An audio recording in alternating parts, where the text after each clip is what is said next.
home prices are going to be the onus of what we're talking about today. And we all know that pricing, the big impact on pricing, is the month's housing supply.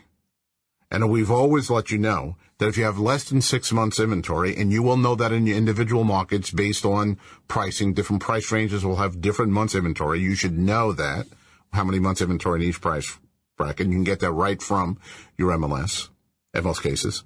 If you have less than 6 months, then their buyers are fighting over the houses. Whenever you have two buyers fighting over the house because there's very limited supply, guess what happens to prices? It goes up. If you have between 6 and 7 months, that's kind of a normal market.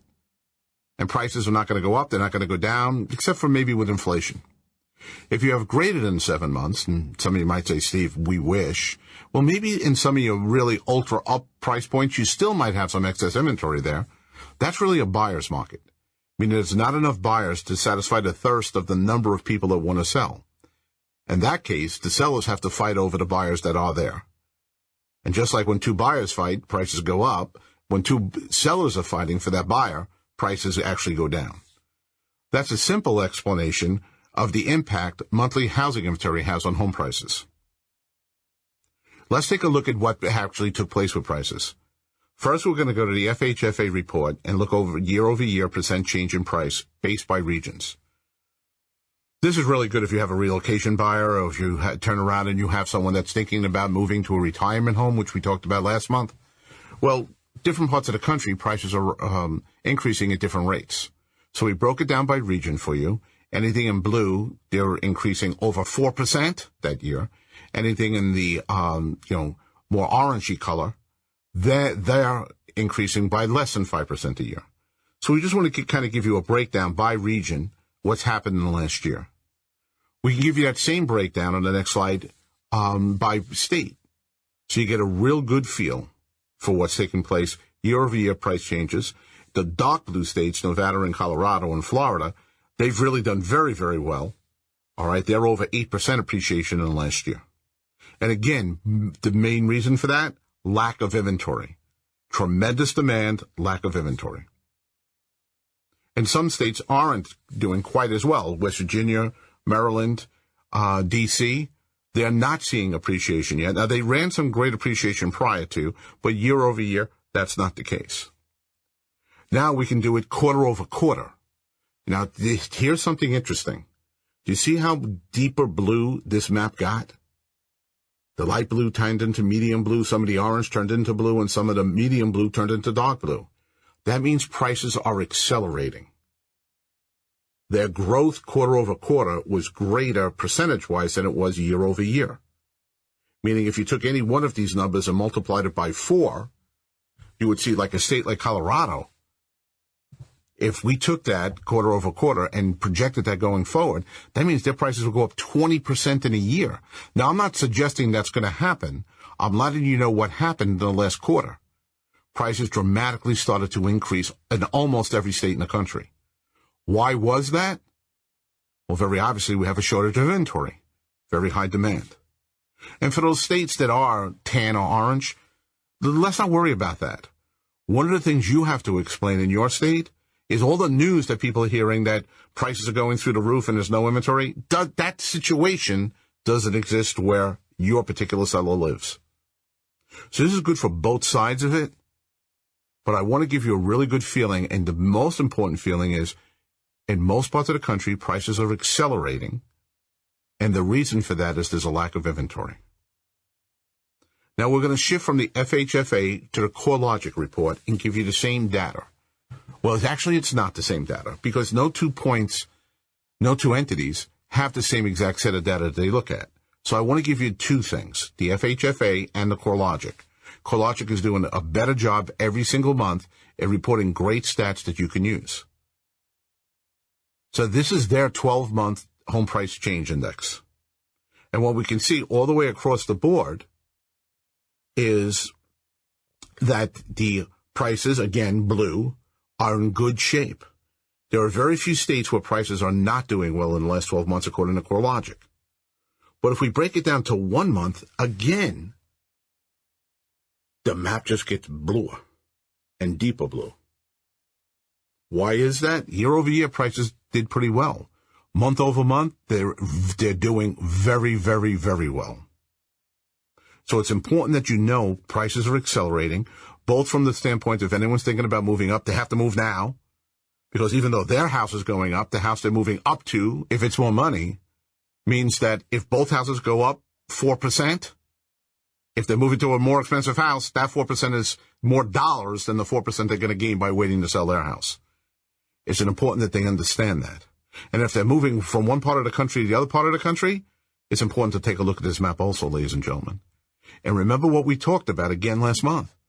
We talked about the boomers. They might be looking to buy their retirement home. And let's assume they live in Jersey right now. Well, because they have delays in their foreclosure properties and short sale properties, their prices, they have plenty of inventory there in many parts of Jersey, and their prices have actually gone down. If they're thinking about moving from Jersey to Florida, where prices are going up, they should know that. Every day they wait, it's costing them more money. And we take a look at the Case-Shiller report, which we go all the way back to January of 2014. We can see that at the beginning of last year, the year-over-year price changes were double digits. That's because we had no inventory at all then also. But as inventory started to build throughout the year, the nice thing that was happening is not that prices went down, but the percentage of appreciation kept on tailoring off. And that's good. We got down to that just under 5%, because now that meant that the buyers could still buy a house without having to worry about prices taking off, and there's enough inventory that we could sell them the houses. There was plenty of houses to sell. But now as inventory is starting to shrink again, look what's taking place with prices.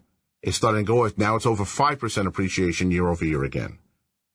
And some people are projecting that's going to continue to go forward. Now, let's take a look at CoreLogic, their National Home Price Index.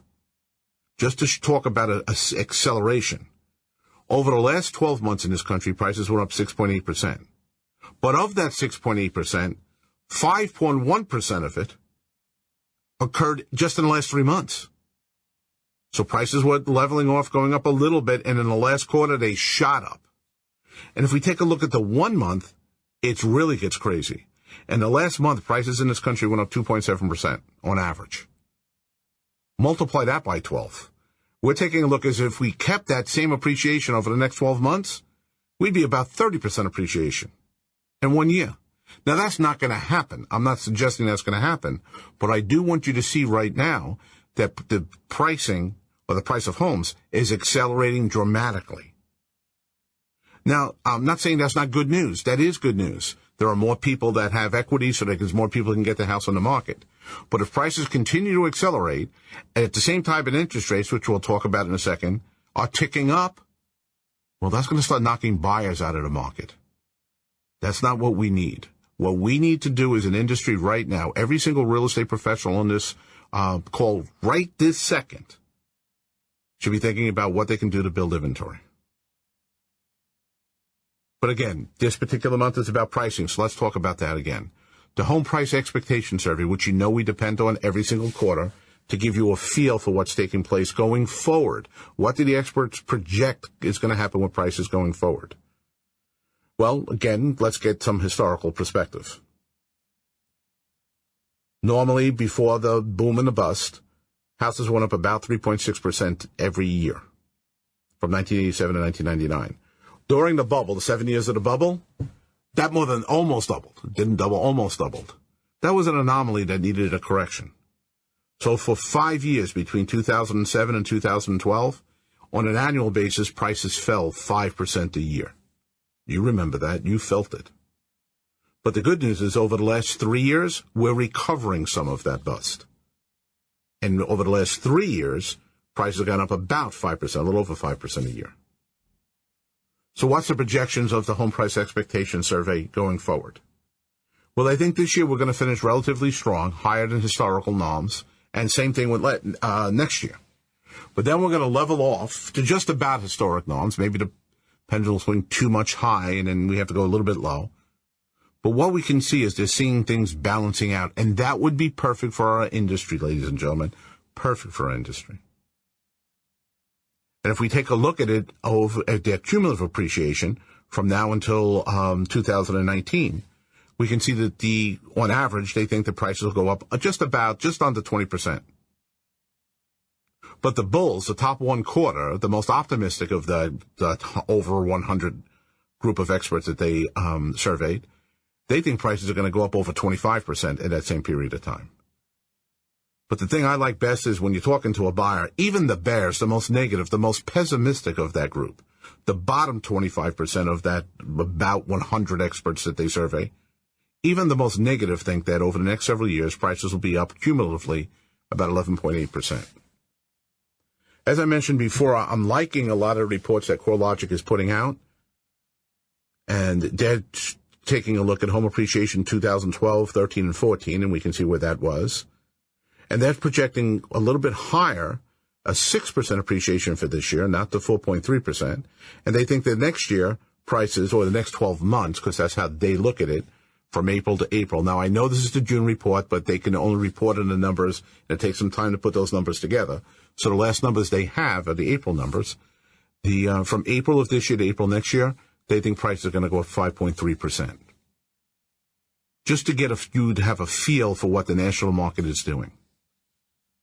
And as the CEO of CoreLogic said, all signs are pointing toward continued price appreciation through 2015. Tight inventories, job growth, and the impact of demographics and household formation are pushing price levels in many states toward record levels. Now, when you hear terms like that, record levels, you're going to start seeing more and more headlines talking about a possible housing bubble, another housing bubble. They're going to try to bring back the pain of 2007. So each month I want to attack that until that comes out of the system. The first one I'm going to attack is a couple of quotes. The first from Jonathan Smoke, the chief economist at Realtor.com. This spring buying season is off to a strong start. In fact, prices are going up faster than they were just a few months ago, according to nearly every recent metric. And we just gave you a few. We gave you FHFA, we gave you CoreLogic, and we gave you Case-Shiller. So does that mean we're in a bubble? Nope. That's just what happens when demand increases faster than supply. Demand is very strong right now, ladies and gentlemen. We have to increase supply. David Blitzer, managing director and chairman of the index committee for S&P Dow Jones, given the long stretch of strong reports, it's no surprise that people are asking if we're in a new home price bubble. I would describe this as a rebound in home prices, not a bubble, and not a reason to be fearful. And not a reason to be fearful. Ladies and gentlemen, we're not going to a bubble of 2007. Not everyone can get a mortgage, even the people who don't deserve to get a mortgage, like what was happening in 2007. If anything, there are people right now that should be able to get a mortgage that can't. That's getting better every month, but it's still tight. So we don't see a housing bubble going forward. But you know how we believe here at KCM? Without data, you're just another person with an opinion. That doesn't mean much. So let's give you some data here. We just went over with you the CoreLogic National Home Price Index. We explained to you over 12-month, 3-month, and 1-month numbers that, yes, prices are accelerating. However, that same report showed that if we take a look on a national basis, we're still, as a country, down 9% of where we were in 2007. We're not skyrocketing. We're not even where we were back 8 years ago. And they break it down by state, and we wanted to give you that information. Now, any state that's tan or orange, you're still below your norms of 2007. The blue in the middle, the reason they're new norms, and you can look at, we give you the dates of when their highs were. What we can see with that is the fact that in a lot of those blue states, well, prices didn't really skyrocket and then came tumbling down and there was more stability in those markets. And that's why through that whole middle part of the country, we're like, all right, they're still back, or they're back already to, or close to being back to their, the previous highs. But again, that's because they didn't have that rocket up and down. And ladies and gentlemen, when we're talking prices, that's good. That's a lot of data, and I think that explaining it will help your buyers and your sellers. But remember what we like to say, the Seth Godin quote. It's not about having the dots, having the data. It's about connecting the dots, what does that data mean to your consumers? Well, here's interesting. We've always reported on the Federal Reserve's 3-year report. Every 3 years they do a report comparing the family wealth of a family that owns a home versus a family that rents.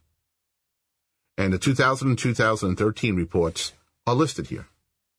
And we can see that the renter's net wealth over those 3 years wasn't really impacted at all. However, the families that owned a home, their net worth went up well over $8,000. Their increase in net worth was greater than the total net worth of a renter's family. Well, NAR just projected going forward to the end of this year. And they believe that even though the renter's net worth will marginally increase, because the economy is getting better, that the family owning a home, their family wealth will dramatically increase. All right? That's big, ladies and gentlemen. As a matter of fact, if we take a look at it, we put it in a different type of graph view. The homeowner's net worth, family wealth, versus the renter. And we can see the difference from 2010 to 2013 and from 2013 to what's projected through the end of this year is increasing rather dramatically. Ladies and gentlemen, let's take a look at that for a second. What can we honestly say? Owning a home builds wealth. Let's make sure more and more people understand that.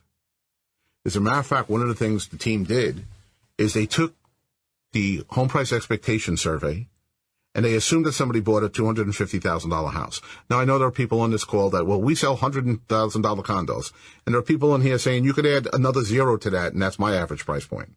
But we have to give you something as to start off. So at $250,000, kind of the average home, the median priced home in the country, if we take a look at how that house would grow just in equity buildup based on the home price expectation survey, someone buying a house in January of 2015, by January 2020, 5 years later, their family's net worth would increase by almost $50,000. Let's put this everywhere we can put anything. Let them see that owning a home will actually build wealth. And Realtor.com just came out with a great report. They switched it a little bit and said, what's the cost of waiting to buy? First off, they established that nationally, the estimated wealth an average buyer could accumulate over a 30-year period.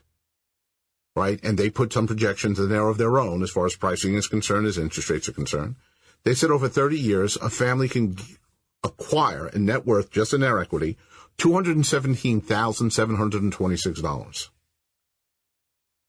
That's a pretty big number. That's a pretty impressive number. I like the other two parts of the graph. If you wait 1 year to buy, it's going to cost your family a net worth about $18,672. If you wait 3 years, it's going to cost your family almost $55,000. That's pretty amazing. As a matter of fact, I like the last two parts, so I made a separate graph for it.